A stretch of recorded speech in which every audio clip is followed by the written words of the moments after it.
today's video, we're going to talk about the notorious organization that's been active in political, criminal, and terrorist activities for almost 40 years. Let's get started with the amazing story of Hezbollah's narco empire.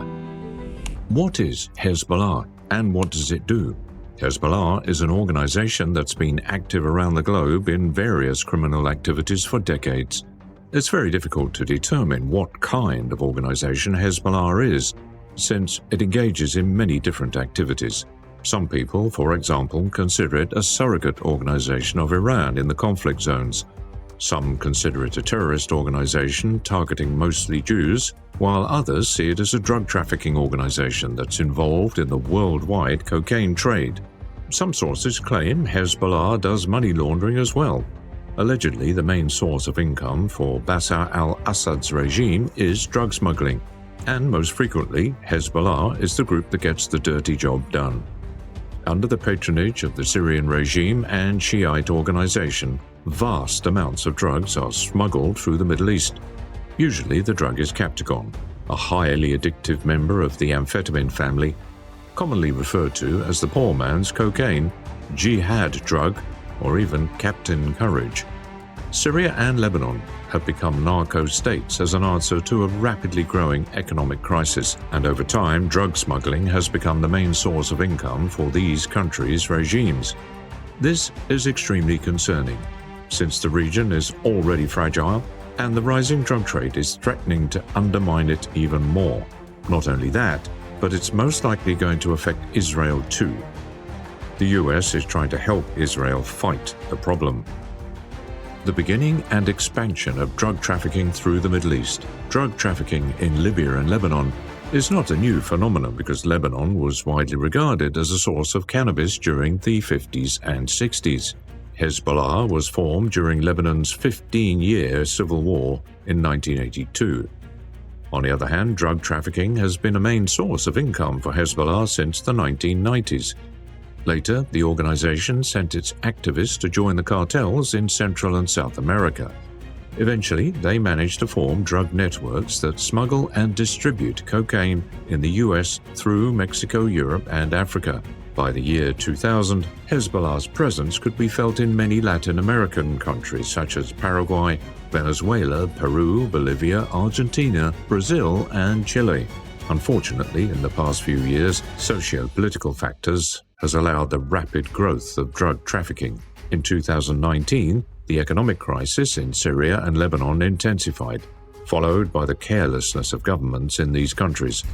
The combination of the two has resulted in the growth of the narco phenomenon. The drug lords have been very cunning and have exploited the poverty of local residents who are willing to work in the drug industry to financially support their families and avoid poverty. Hezbollah also operates in African countries such as Guinea, Togo, the Congo, Guinea-Bissau, Sri Lanka, and Côte d'Ivoire, with the last country having more than 80,000 strong diasporas who dominate approximately 15% of the economy, while Hezbollah-associated mafia is involved in the narcotics trade. Côte d'Ivoire plays a major role in money laundering, while other African countries played pivotal roles in operations involving weapons proliferation, drugs, and organized crime. In the blink of an eye, Hezbollah became a transnational and trans-regional organization, funded from various sources.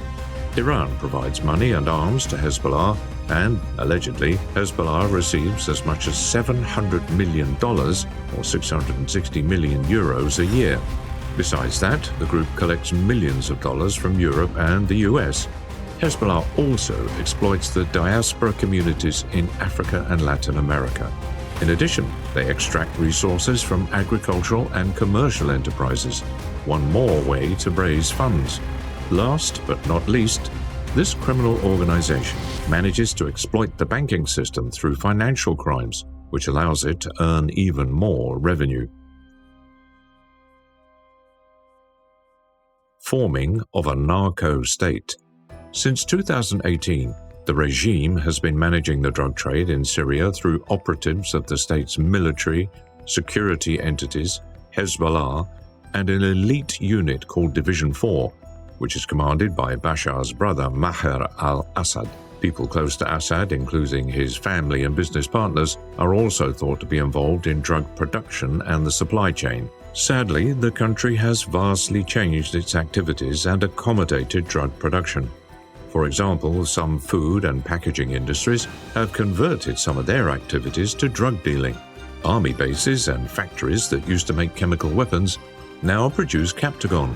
The labs are located in Aleppo, Homs, Hama, Tartus, and Latakia, which are all areas controlled by the regime. These labs send vast amounts of hashish and Captagon to Alawi coastal areas, and most are trafficked through Latakia port to Lebanon and various destinations around the globe. However, Hezbollah denies every accusation related to drug production and drug trade, referencing the religious ban on producing, selling, and using drugs. On the other hand, Hezbollah isn't against selling drugs to its enemies. The city of Tfail, close to the Syrian border, has become a central location for the production and smuggling of Captagon pills controlled by Hezbollah. Lebanese drug lord Hassan Mahmoud Dako, commonly referred to as the Captagon King, is the current leader of the small city of Tfail. He took control of agricultural areas cultivated by the locals, operating under the protection of Hezbollah, which has taken control of the entire area and the border crossings between Lebanon and Syria. Hezbollah's black economy is expected to completely dominate Lebanon's markets, meaning the country could permanently transition to a narco state. How do the neighboring countries fight against Syria and Lebanon's drug smuggling? Lebanon's neighboring countries are very concerned due to the rising drug smuggling, and they're particularly focused on trying to prevent Syrian and Lebanese smuggling networks becoming a platform for more dangerous drugs such as methamphetamine. In 2021, Lebanon spoiled its relations with Saudi Arabia and the Gulf states due to a failed attempt at drug smuggling. Lebanon attempted to smuggle as many as 5 million Captagon pills hidden in pomegranates, which resulted in Saudi Arabia banning the import of agricultural products from Lebanon, blaming Hezbollah for the incident. The Lebanese not only faced an internal problem of a potentially endangered agricultural sector, but also faced external pressure. So they decided to increase security supervision to try and stop drug trafficking. As a result, many drug producers and traffickers have been arrested, including Hassan Mahmoud Dako, who somehow managed to run his drug empire even after the arrest, with help from his associates in Hezbollah. Besides Saudi Arabia, Jordan is also facing a drug-related problem, not only for being a transit country, but because over the past few years, it has become a drug consumer as well. The shocking information reveals that as much as 1/5 of drugs smuggled to Jordan are consumed in that country. Jordanian forces are investing huge resources in fighting drug trafficking, and for that reason, they've engaged in many clashes with Syrian drug smugglers and seized vast amounts of Captagon, hashish, and Kalashnikov weapons as well.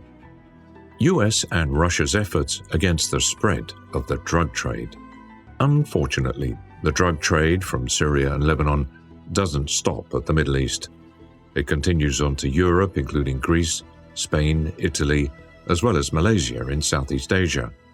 Over the last few years, Hezbollah has established links with Myanmar-based Yaba, which is a combination of methamphetamine and caffeine being trafficked to the US, Britain, the Middle East, and a few Asian nations, such as the Philippines, India, Sri Lanka, and Bangladesh.